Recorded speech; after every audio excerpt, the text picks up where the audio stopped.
តែខ្លាំងណាស់ខ្មាស់មងឬស្អីបងរត់មកថៃពេលស្រីអោបទ្រុងអ្នក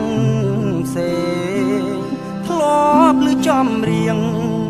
ពេលនេះរឿងខ្ញុំមែនតែនកាលមុនធ្លាប់និយាយលេងដល់ជួបមែនតែនគ្មានពាក្យវាចា